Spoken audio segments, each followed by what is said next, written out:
குழந்தை நல்லா தெளிவாக இருக்கும். சில குழந்தைகளை பார்த்தா ஒரு மாதிரி இருக்கும். சில குழந்தைகள் வீட்டில் பார்த்தா நல்லா கல்வி கொடுக்குன்னு இருக்குது. காரணம்னா நல்லா ஆகாரத்தை செலவு குட்டியாக கொடுத்துருப்போம். குழந்தை பசிக்கிறதோ இல்லையோ வச்சு வாயில் வரைச்சிட்டு எடுக்காது என்ன பண்ணுவோம். குழந்தை நல்லா தான் இருக்கும். எடுப்பாரு முடிப்பாரு இருந்தால் குழந்தை எழுச்சா வாயில் இன்னும் உதவி எழுவாடு. அந்த மாதிரி என்ன பண்ணுவான்னு கேட்டால் ஒன்றும் இல்லை.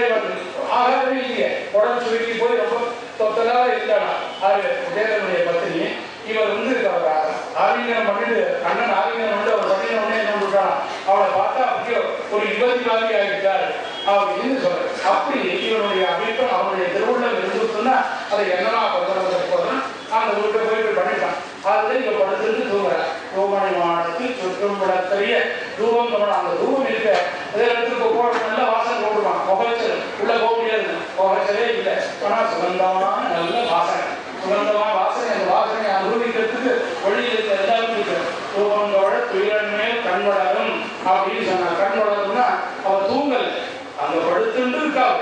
தூங்கினான்னு சொல்ல முடியும்னா தூங்கினான்னு சொன்னா எப்படி இருக்கணும், துயிரனமே கண் வளரும் அப்படின்னு சொன்னான். அதாவது என்ன செய்ய பகவத் சம்பந்தம் இருந்தால் இது என்ன பண்ணணும்னு கேட்டா ஒரு சாதாரணமாக இருக்கக்கூடிய ஒரு ஜீவன் கூட அந்த சம்பந்தனால இருக்கணும். அங்க இதில் சொல்ற போது கோவர்த்தனை பற்றி பல பாஷைகள் போது வடமந்தி அங்கே வந்து குழந்தைகள தன் குட்டிகளை கண் வளர்த்தும் அப்படிங்கிற குழந்தைக்கு கண் வளர்த்துனா தூங்க முடியலன்னு சொல்லணும். அது என்ன பகவத் சம்பந்தத்தினால இந்த கண் வளர்த்துன்னு சொல்லணும். கண் வளர்த்துனா தூங்கப்பட்டு அப்படின்னு அந்த கண் வளர்த்துக்கே தூங்கை மாவட்டத்தில் சொற்கும் விளக்கரிய தூக்கம் கவனம் துயிரமே கண் வளரும் அப்படின்னு போட்டார். அப்படி சொல்லிட்டு மாமாங்க போனேன் படுத்துருக்கே தூங்குறியா இல்லையா ஏன்னா அவள் தூங்கினா கூட்டா எழுந்துருந்தான். தூங்காத படுத்து இந்த வாழை எடுத்து கூட்டா எழுந்துக்கிறார். எழுந்துக்காதுக்காக என்ன பண்றா அப்படின்னு அவ கேட்கிறா. சரி நீ மாமான்னு உடைய மணிக்கதவும் தாங்குறான். மாமாவுடைய பொண்ணு நீ கதவை தரை அப்படிங்கிற இந்த மாமான் நுழைவுக்கு மாமான் நுழைவு மாமான் நுழை அப்படிங்கிற போது மாங்கிறது லட்சுமி நுழையும். லட்சுமியை அனுப்புறதுனால அந்த லட்சுமிக்கு என்ன ஒரு தேஜஸ் அழகு இருக்குமோ அந்த அழகை ஒன்று எதிர்மா கொடுத்துருக்காரு. அந்த அழகை நீ அனுபவிக்கிறீங்க. அப்படி இருக்கிற மாமான் நுழை மணிக்கதவும் வாய் தருவார். மணி முன்னாடி மணி மாதிரி ரத்தனமாக இருக்கக்கூடிய ஒரு வாயை தரது ஒரு வாசப்படாதா என் வாய் மொழி படுத்துட்டு இருக்கேன் அப்படிங்கிற மணிக்கதவும் தாண்டிடும். வாய் திறவாய் மணிக்கதவும் தாண்டிடுவாய் அப்படிங்கிற போது இந்த வாயை திறந்துதான் இந்த வார்த்தையா சொல்லும். அதுதான் சொல்லு இந்த கதவையா திறக்கப்படாதோ அப்படின்னு சொன்னா அவர் சொன்னா நீங்களே அவர் வந்து என்ன சாப்பாடு நீயே திறந்து போயேன் அப்படின்னா சாப்பாடு எங்க இருக்குன்னு தெரியுது. சாப்பாடு எப்படி எங்க இருக்கிறாங்க என்ன நான் உள்ளே இருக்கிறது தெரியுது, சாப்பாடு இருக்கிறது எப்படி தெரியல அப்படின்னு அவர் கேள்விப்பேன். நான் உள்ளே இருக்கேன்னு உங்களுக்கு தெரிஞ்சோங்க அப்படிங்கிற போது சாப்பாடு தெரிஞ்சுக்க வேண்டியதானே தெரியல. ஏன் கொட்டினா ஒரே ரத்தனமயமான மண்டபமா இருக்கு. இதுல உள்ள இது பண்ணி வச்சிருக்கோம். அதனால சாப்பாடு மணிக்கதம் அதுவும் மண்டபம் தூமணி மாடம் அது இன்னும் மணிக்கதவு இதுல எப்படி எங்க சாப்பாடு எனக்கு தெரியல. நீனே வந்துடும் அதான் என்னால சாப்பிட்டு நான் திறக்க மாட்டேங்கிறேன். உடனே என்ன பண்ண மாமானுடைய மணிக்கதவும் தாழ்விரவாய் அப்படின்னா இது ஒன்றும் வேதனை. உடனே என்னன்னா அதுக்குள்ள உள்ளே ஏதோ சத்தம் கேட்டு கேட்டுன்னா இவருடைய தாயார் ஏதோ கொஞ்சம் உடனே இந்த மாமியை அவளை எழுப்பிடுவா. என் மாமி நீ அவனை எழுப்பக்கூடாது மாமிக்கு எழுப்பக்கூடாது. அவள் சொன்னா எனக்கு இது சாப்பாடு இருக்கிறதுக்கு தெரிஞ்சே என்னோட அது நீ ஆத்திரியே தான் எங்கே உனக்கு எப்படி தெரியுதுன்னா அது அவ்வளோ அழகா இருக்குது எனக்கே தெரியல. நான் நேற்றுக்கிற போது வந்துட்டேன். ஏன்னா அவ்வளோ பக்கத்தான் இருக்குது. இன்னைக்கு அது மாடவானிக்கே தான் இருக்கு. தூமணி மாடவான் தான் இருக்கு. என்னால் எப்படி திறக்க முடியுது. அதனால எனக்கு ஒன்றும் தாக்க முடியல அப்படின்னா மாமியை அவளை எழுப்பியோ அது அப்படிதான் எடுத்து கொஞ்சம் எழுப்போம்னா உண்மைகள் தான். அவள் என்னன்னா நீங்களே கூப்பிட்டு போடேன்னா நீயே திரும்பி கூப்பிட்டேன் அப்படின்னா அப்படி கூப்பிட்டா எப்படி நாங்களே திறன் சொல்றேன் ஏன்னு தெரியல அப்படின்னா சரி அப்படின்னா இல்லை உன் பொண்ணு இல்லை ஊமையா ஊமைன்னு சொன்னா என்னன்னா பகவத் அனுபவத்தினால பகவான் அனுபவிச்சுருக்கா கண்ணனை அனுபவிச்சுருக்கா. அனுபவிச்சதுனால என்னாச்சு அவளுக்கு என்ன நடக்குதுன்னு தெரியும். வாய் திறந்து வாய் தருவாங்க வாய் தருவது யோசனை ஏன்னா பகவத் அனுபவம் இருந்துன்னா எதுவுமே தோணாது. அதாவது நாம ரயிச்சு ஒரு காரியம் பண்ணோம். அந்த ரயிச்சு ஒரு காரியம் பண்ணோம்னா அது எப்படி இருக்கு அப்படின்னு சொன்னா அதை பத்தி எப்படி சொல்லணும். வாய் மாமியின் பூமியோ அன்றி செவிடும் இல்லை அப்படின்னா செவிடும். செவிடுன்னு சொன்னா என்ன பகவத் அனுபவம் இருக்கிற போது பகவானுடைய குணங்களை ஆதரவு கேட்ட போது பூமியா இருக்க செவிடு பூமி செவிடு ரெண்டு உங்களுக்கு அந்த மாதிரி தான் இருக்காளோ அப்படின்னு எனக்கு ஆச்சரியமா என்னன்னு கேட்டா இந்த மாதிரி அவள் இருக்காள் பூமியோ அப்படின்னு சொல்றோம். அது ரொம்ப ஆச்சரியமா இருக்கு. ஏன்னு கேட்டா இவளோட மகாலட்சுமியே எல்லாத்தையும் பண்ணி இவளுக்கு அற்புதம் பண்ணிவிட்டா அவளுக்கு அந்த ஸ்ரீயத்தை எப்படி இருக்குது மாமன் தூமணி மானம் அப்படின்னு சொன்னா இதை சொல்றது இதை வந்து வர்ணிக்கிறதுக்கு என்ன எங்க சொல்லிட்டு அப்படி வர்ணிக்க முடியாது. என்ன சொல்லியிருக்கேன் வேதத்தை சொல்லியிருக்கேன் அப்புறம்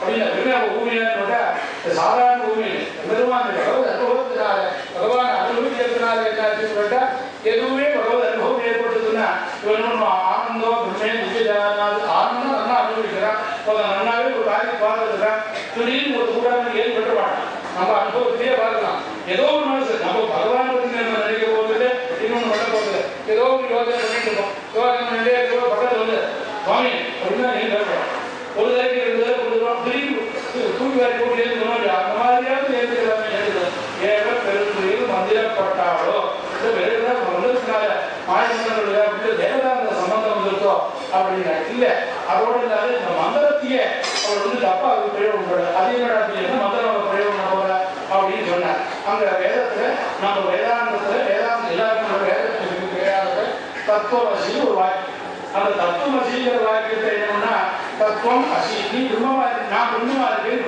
அப்படின்னு நினைச்சிருக்கியோ மந்திரத்துடைய அர்த்தம் ஆகி கொடுத்த மந்திரத்தை தத்துவமசின்னு சொன்னா அது துவம் தது அசின்னு சொல்றோம் இதுதான் நம்மளுடைய சம்பிரதாயத்துக்கு இதுவாகும் அவர் என்ன தத்துவம் அவன் நானே நான் அவன் தத்துவமா இருக்கேன் பிரம்மா அகம் பிரம்மா அப்படின்னு சொல்லிவிட்டான் அகம் பிரம்மா இருக்குன்னு அதுக்கு என்ன அனுபவம் வரப்போகுது நான் பிரம்மம் அப்படிங்கிற அந்த பிரம்மத்துக்கு ஏதாவது அனுபவம் உண்டா இல்லை இது உண்டா எதாவது அதுக்கு என்ன காரியம் இருக்கு போகணுமே அதை ஏதாவது அனுபவிக்க முடியுமா அது ஒரு ஜனம் அதனால அதுக்கு என்ன பண்றது சுக அனுபவம் உண்டா இல்லை துக்க அனுபவம் உண்டா அகம் பிரம்மா அப்படின்னு சொல்றான் என்ன ஆச்சு அதனால அந்த அர்த்தத்தை மாற்றி பிடிச்சிருக்கியோ அதான் ஏழை பெருந்தையும் மந்திரப்பட்டாலோ அந்த மந்திரத்தினுடைய அர்த்தத்தை ஏதாவது தேவதாந்தரமான அகம்பிரமா அப்படின்னு நினைச்சுக்கிட்டியோ அப்படி இல்லை தொம் தது அசி நீ வந்து அந்த ஆத்மாவுக்கு அதிபதியாக நீ இருக்கிறாய் அப்படின்னு தெரிஞ்சுக்கிட்டோ அப்படி தெரிஞ்சுக்காது மாற்றி தெரிஞ்சுக்கிட்டாதான் ஏழை பெருந்துறையில் மந்திரப்பட்டாலோ மாமாயன் அபிஷேகம் அப்படின்னா விட்டுட்டா இதனால மந்திரத்தினால வேற மந்திரத்தினால யாராவது பண்ணி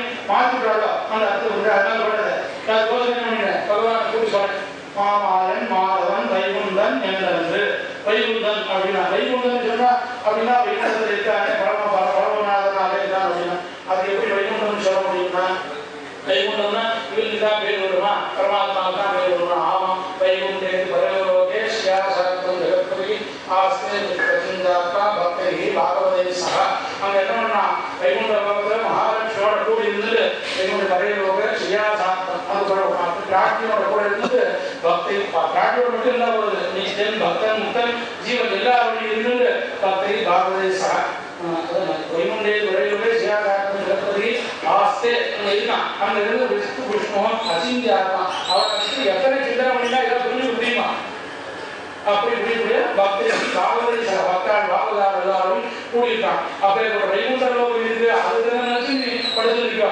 அதனால அந்த இது இல்லாத அந்த எண்ணம் இல்லாத வேற ஏதாவது ஏவப்பட்டிருக்கான் தத்துவமசிகளுக்கு அலம்பெருமாசி ஏதாவது தப்பு பண்ணிருக்கா அதனால அதுவும் இல்லை அப்படி இருக்கோ அதனால மாற்றிக்கோ அப்படின்னு மாமாயன்னா அவனுடைய மாயங்களால எத்தனை விஷயம் என்ன இருந்தோம் இப்ப இருக்க முடியும் சொன்னான் மான் அது மாமாயன் மாமான் சொல்றது மாமான்னு சொல்லுவோம் மான்னா மான் பேரு மாமான்னா மான் குட்டி போன்ற கண்ணுடைய விட எப்படிலாம் எப்படியாவது சொல்லி பகவத அனுபவத்தை அனுபவிக்கிறதை சொல்லணும் அப்படின்னு பார்த்தோம் அங்க இது சொன்னான் மாமாயன் அவன் பண்ணின ஒரு இதெல்லாம் எதையாவது ஒரு தெரிய முடியுமா நீ தெரிஞ்சுக்க மாட்டாமா அதனால மாமாயன் மாதவன்னா எப்பவுமே லட்சுமியோட கூடினவாக இருக்கான் கேவலம் நாராயணன் மட்டும் நமக்கு அனுகிரகம் இல்லை கேவலம் நாராயணன் தான் ஜீவகோடியில் சேர்ந்தவன் தான் விராட்டி கூட ஜீவகோடியில் சேர்ந்தவள் அப்படின்னா அவார்டு செய்தாங்க அப்படி இல்லாத மகாலட்சுமியோட கூட அகலிலே நிறைந்து அல்லது மார்பா அப்படிங்கிற மாதிரி ஒரு நாள் ஒரு க்ஷணமாவது உன்னை விட்டு நான் செய்ய மாட்டேன் உன்னுடைய இருக்கக்கூடிய அவன் மாதவன் மாதவன்னா மாதவன்கள் பேர் மாதவன்னா நம்மளுடைய பாவத்தை போக்கக்கூடியவங்க அந்த மாதிரி மாதவன் வைகுந்தன் நாமம் பலமும் பல நாமங்களை சொல்லி எல்லாம் பண்ணியிருக்கேன் நாமம் பலமும் நவீன் அப்படி பார்த்து ஒரு ஏழு ஒரு சொல்லினா என்ன நாமம் மாதவன் வைகுந்தன் நாமம் பலமும் நவீன் அப்படி சொன்னா என்ன பண்ணி நீ சொன்னீங்கன்னா அப்படியாவது நீ படுத்தரிக்க பொண்ணு நீ எழுந்து வர வேண்டாமா அப்படின்னு கேட்டா அப்படி சொன்னா அப்படியா அப்படின்னா நான் எழுந்து வரேன் அப்படிங்கிறதாக சொன்னான் இந்த வாழ்க்கைக்கு என்ன பண்ணினா கேட்டா 100 வியாக்கியானம் இது நம்ம இதனுடைய வியாக்கியானம் எல்லாரும் 100 வியாக்கியானம் என்ன பண்ணினான்னு கேட்டா வைகுண்டத்துக்கு இந்த தூமணி மாடம் சுற்றுவழக்கத்தை கேட்டா வைகுண்டத்தில் இருக்கக்கூடிய பெருமான இந்த இருக்கக்கூடிய கோபக்கணியை போய் கூப்பிடுறேன். கூப்பிடுற போது அவள் ஏந்து வரல. அவள் என்ன உதாரணம் என்ன கூட்டவுடனே வந்தா தானே நீங்க வசதி இல்லாத போனா தப்பு இல்லையா, அதே வரல அப்படிங்கிற போது தோமணி மாடத்தில் சுற்றும் விளக்கரிய தூபம் வழக்கிழமே கடவுள் அப்படி இருந்ததுக்கே அடுத்து இருக்கக்கூடிய கோபக்கணியை நீ வரலன்னு சொன்னீங்கன்னா எப்படி நீ இந்த நோம்பு நோக்குறது அப்படின்னா, நோம்பு நான் எதுக்கு நோக்கணும், அவன் தான் என்ன அடையலாம். இவன் சொல்லி இவனுக்கு தெய்வம் என்னன்னு கேட்டா அண்ணங்களோட காலத்தில் எங்கே பேசிருங்க, அவன் தான் என்ன அடையுதுன்னா அவனையும் நோம்பு விட்டுவேன், நாமும் நோம்பு பண்ண வேண்டாம். அப்படி இல்லை, அவனுக்கு நாம் பண்ணினாதான் அது அது உனக்கு வேண்டாம், எங்களுக்கெல்லாம் அவன் மூலமாக அது நீ வந்தாதான் உன்னுடைய சிபாரிசு இருந்தாதான் எங்களுக்கு அவனுடைய அற்புதமானது கிடைக்கும். அதனால யாரும் நீ வரணும் அப்படின்னு இது ஒரு ஆள் என்னன்னா பெருமாள் சண்டை விடலாம். அதனால சுலபர சுவாமி இருக்கார், அவருக்கு விவேகனுடைய சேவிக்க போனோம். சேவிக்க போனா தலை விட்டு சாப்பிட்டு அவர் என்ன பண்ணா அந்த பள்ளியிடத்துல ஒரு குத்து குத்திவிட்டு என்ன நான் வரைய நீ சேவை சாதிக்க முடியாது, சேவை சாதிக்க மாட்டேங்கிற உன்னை பலத்துங்கிறது ஒன்று சித்தாந்தம்னா நான் தான் வரணும், உனக்கு அது அறிவிக்கும், அறிவித்தா எனக்கு சேவை சாதிக்க மாட்டாலும் சுத்தி பெருமாள் கேட்டேன். ஒன்னே என்ன பண்ணா பெருமாள் கதவு சாப்பிட்டு திருக்கதவு சாப்பிட்டு உடனே சாப்பிட்டு உடனே என்னன்னா பட்டர் பெருமாள் ஆரம்பிச்சு அவர் அடிச்சுட்டு வா, அடிச்சுட்டு பெருமாள் சேவை பண்ணினார். ஏன்னு கேட்டா பக்த வராதின்னு அப்படின்னு மாமாயன் எல்லாரும் அவனுக்கு பண்ண முடியுமோ அதனால பண்ணிக்கணும். சரி நாம நோம்பு நோக்கணும், பதம் பண்ண முடியும், பதம் எடுக்க வேண்டாமா அப்படின்னு கேட்டேன். இல்லை பதம் தான் வேண்டாம், எனக்கு ஒன்றும் வேண்டாம், இல்லை பதம் இருந்தால் தான் நம்மளுடைய அது பல நாள் கிடைக்கும், அதனால நீங்கள் அப்படி இருந்து என்ன பண்ணினா ஒரு இடத்துல கேட்டேன். அந்த இடத்துல கூட மத்தப்பட்டாலும் ஏமாத்திரம் மதியப்பட்டாலும் அதெல்லாம் இந்த ஒரு கேள்வி கேட்டான். என்ன கேட்டான், 14 வருஷம் ராப்பகல் எப்பவுமே தூங்காது இருக்கக்கூடியவனாக இருந்து அவனால எனக்கு மரணம் ஏற்படணும். எங்க பண்ணாரு 14 வருஷம் லட்சுமண சுவாமி தூங்காது இருந்து லட்சுமணன் 14 வருஷம் ஜாகிரதை முழிச்சு கொண்டு எம்பெருமானை அல்லும் பகலமாக காத்து கட்டினான் 14 வருஷம். அதனால்தான் அவனால் தான் இந்திரஜித்து கொல்லப்பட்டான். அது மாதிரி இருக்கு, அது மாதிரி கண் வளர்றையோ தூங்கலையோ அப்படிலாம் தூங்காது. ஏன்னா எம்பெருமானை காப்பாற்றுறதுக்கோசரம் சொன்ன என்ன பண்ணா தெரியுமா, அந்த மாதிரி நீ படுத்துட்டு கண் வளர்ந்தீங்கன்னா கண் வளரும் அப்படின்னு போதும், படுத்துட்டு தூங்கக்கூடாது. நீ தூங்கி எழுந்து வந்தீங்கன்னா எங்களோட சேர்ந்து இந்த நோம்பு பண்ணீங்கன்னா பரமாவுடைய அனுகிரகம் ஒன்னாவது எங்களுக்கு வரும். ஏன்னா பாகவத சம்பந்தம் ஏற்படலைன்னு சொன்னா எந்த ஒரு அனுகிரகமும் நம்மளோட பாகவத சம்பந்தம், அந்த பாகவத சம்பந்தம் யாரு, நீ தான் பாகவத பரம பாகவத உன்னிடத்துல எம்பெருமானுக்கு அசாத்தியமான விசுவாசம். நாங்களாம் அவன் தொழிலுக்கு போறோம், அவன் ஒன்றை தொழிலுக்கு வரான் எப்படி இருக்குது. அதனால நீதான் அவனுக்கு அனுகிரகம் பண்ணினா தானே எங்களால் இது பண்ண முடியும். அதனால நீ இவருக்கு எல்லாம் பண்ணணும், அதனால எழுந்த நோம்பவா அப்படிங்கிறதால இதை பார்த்து சொல்றேன். இதுவே கூட தோமணி மாடத்தில் சுற்றும் விளக்கரிய அப்படிங்கிறது நம்மளுக்கு பலவிதமான சாஸ்திரங்கள் எல்லாம் வேதம், வேதத்துடைய அங்கங்கள், வேதாங்கங்கள் தூமணி மாடத்தில் சுற்றும். தூமணி மாடம்னா வேதம் சுற்றும் விளக்கரிய அதனுடைய அங்கங்கள் 6 அங்கங்கள், உபகுருமான சாஸ்திரங்கள், புராணங்கள் இதெல்லாத்தையும் தூமணி மாடத்தில் சுற்றும் விளக்கரிய தூபகரணம் அதனுடைய ஒரு தன்மை இருக்க அது ரொம்ப வசந்தமாக வேதத்துடைய உண்மத்துடைய ஞானம் பரப்புரிமை ஞானம் ஏற்பட்டதுன்னா பரமாத்மா அந்த ஜீவனாகணும் அவனுக்கு ஆட்பட்டது அப்படிங்கிறத தெரிஞ்சுக்குவாங்க.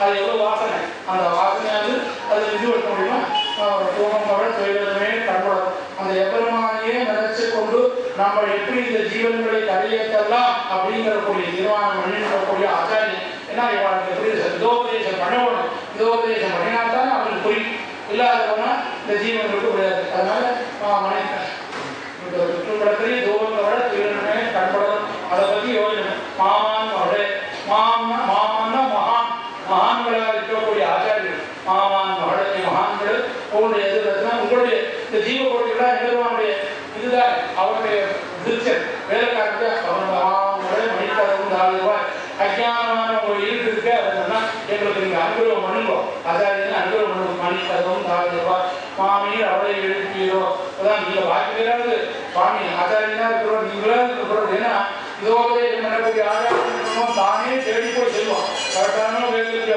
நாம் சொல்ல வேண்டிய பூர்வாசி தேடி போயில்லை சிதாரம் பண்ணீங்கன்னா உங்களுக்கு தான் நீ கேட்டால் சொல்வது எல்லாமே தெரிஞ்சுக்கலாம். நான் இங்கே சொல்வது நீ கேட்டாக்கள் கேட்கலைன்னா ஆனால் சொல்ல வேண்டியது என்னுடைய கடன். நாம் சதாச்சாரின்னு சொல்லிக்கல, தர்மத்தை சொல்ல வேண்டியது நியாயம். இவ்வாறு அறவை செலுத்தினா எடுத்து வரக்கூடாதுன்னு சொல்லுங்க. காரணம் ஸ்திரீகளை கல்யாணம் போட்டு போடாது அப்படின்னு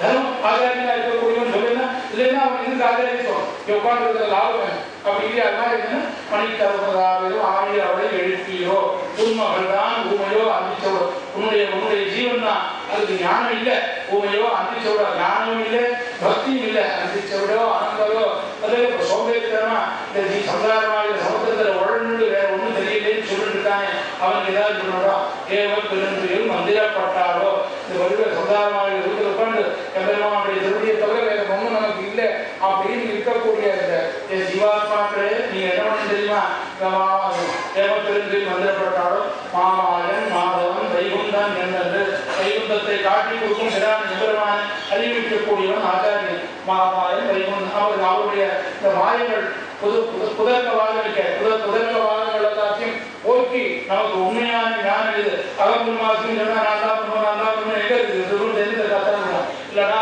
பரமாத்மாவுக்கும் ஜீவாத்மாவுக்கும் நமக்கு சம்பந்தம் அவரிடத்துல நாம் சரணாகி சமணம் பண்ணினோம்னா நம்மளுடைய தத்துவம் தெரியும் அப்படின்னு எப்படி உபதேசம் பண்ணக்கூடியவன் ஆயனுடைய கிரியை பற்றி நமக்கு உபதேசம் பண்ணக்கூடியவன் மாதவன் எம்பெருமான் பிராட்டியோடு கூடியிருக்கக்கூடிய உலகாரமாக பிராட்டி இருந்து நமக்கு அற்புதம் கொண்டாடிப்பா அப்படின்னு சொல்லக்கூடிய ஆயன் மாதவன் வைகுந்தன் என்று நாமும் பலவும் அதெல்லாம் சொல்லி கூடிய ஆச்சாரியனாக்களை அந்த ஆச்சாரியத்தை போய் நாம் சேர்ந்தோமானால் நமக்கு நம்மளுடைய ஜென்மாவுக்கு நல்ல கடை முடியும் அப்படிங்கிறதால இந்த பாடத்தில் ஆச்சாரியத்தை நாம் போய் அங்கே அவர்களை சேமித்து அவர்களை இறந்துறதுனால பெருமானுடைய திருடியை அடையணும் அப்படிங்கிறதாக இந்த பாடத்துக்கு நம்ம சுவாமிதேசம் சொன்னால் இதுக்கு உள்ளட்டம் அசுரமாக அப்படி சொன்னது சாதாரணம் தான் இது உள்ள எம்பெருமானுடைய எல்லாமே நமக்கு வேதாந்த விஷயமாக தான் இருக்கணும் என்பது வேறு இருக்கக்கூடாது அப்படின்றதுனால அதை சொல்லிக் கொடுக்குறேன் இந்த பாடத்துல நாங்கள் அதனால தான் இந்த பாடத்தில் அவன் எங்கே பண்ண பாடல் டி ஸ்ரீசங்கம் ஆயிச்சாட்டம் பெருவாங்க ஒவ்வொரு பாடத்துலையும் வாழ்லாம் கூட்டு சொல்லலாம் அப்படிங்கிறத சொல்லிக் கொடுக்குறதுனால ஒவ்வொரு பாசத்துக்கும் சம்பந்தம் ஆச்சாரியர்களுக்கும் இந்த பாசம் ஒவ்வொரு பாசத்துலையும் அந்த பாசத்துலையும் இது சம்பந்தம் இது சுகமணி வாழ்க்கை நவீனத்துக்கு சொன்னால் நாம என்னன்னா இதுக்கு சட்டம் போடுறேன் அப்படின்னு சொன்னோடனே அந்த என்னோட வேதாந்த விசாரம் பண்ணிட்டு இருக்காங்க அந்த விசாரம் நமக்கு ஃபீஸ் வச்சு சட்டம் செய்யறது அப்படின்னு அது மாதிரி எருமை மாதிரி நம்மளுடைய பாவங்கள் பாவங்கள் யார் இருந்தா போகுது அப்படின்னு ஒவ்வொரு பாகத்தில் எழுதும்போது அதில் இடத்துல சொல்றேன் அப்படி நோக்கு பார்க்கணும் நோக்கு சுவர்க்கம் புரிந்தவமாய் மாற்றவும் தாராவும் பாசத்திரவாக நாற்பத்துழாயிரம் நாராயணன் அம்மா தோற்ற பிரயோஜனம் கொடுத்தினார் பண்டொருநாள் கூட்டத்தின் வாய்வெழுந்த கும்பகர்ணம் போற்றும் உனக்கே பெருந்துயில்தான் வந்தானோ ஆத்த அனந்தவடையாய் எங்களமே வேத்தமாயிருந்து சேவையோ என்பாவாய் நாமெல்லாம் நோக்கு சுவர்க்கம் சோகம் போடணும் சுவர்க்கம் நோக்கப்படலைனாலோ எவ்வளவானுடைய இது கட்டுறதுன்னா நோக்கு சுவர்க்கம் ஒழிந்த உமானம் வேற ஏதாவது மாற்றப்படணுமா எவ்வளவானுடைய விரும்பியத்தோடு வேற ஏதாவது மாற்றப்படணும் அதனால நாங்கள் என்ன பண்ணோம் இந்த மாற்றம் தாக்குறாரோ வாசிக்கிறது நீ வந்தீங்கன்னாத்தான் நம்ம போய் நோம்பு நோக்கலாம் நோம்பு நோக்காதான் நாம போய் அடைய முடியும் அவன் கஷ்டம் அடைஞ்சாதான் நமக்கு எல்லா விதமான மிகவர சுகங்கள் கிடைக்கும் அவன் ஆசிரியர்கள் என்ன கிடைக்கும் அதனால மாற்றம் தாக்குறாரோ வாசிக்கிறவாத நாற்பத்துறாயிரத்தி நாராயணன் அந்த எவ்வளவானுடைய அனுகிரகத்தினால்தான் திருமணிக்கு சாப்பிட்டு எவ்வளவு வாசமாக இருக்கும் அந்த மாதிரி நாற்பத்துறாயிரம் நாராயணனும் போற்று நாம் அவரை பற்றி நல்லா சத்தம் பண்ணணும் அப்படின்னு பண்ணணுமே நீ பண்ணாத ஏழு வராது அதனால என்னாச்சு கும்பகர்ணன் விழுந்தான் கும்பகர்ணன் விழுந்த கூட்டான இருந்தா அந்த கும்பகர்ணன் போற போது என்ன பண்றான் அந்த தூபத்தை விட்டு போட்டானா தான் வந்தானோ ஆக்கள் ஆனந்தவையாக சோம்பேறித்தனமாக இப்படி படுத்துட்டு எழுதுன்னு வந்து பெருமாளுடைய எம்பெருமாளுடைய கண்ணனுடைய நோம்பு நோக்கணும் நாங்கள் எல்லாரும்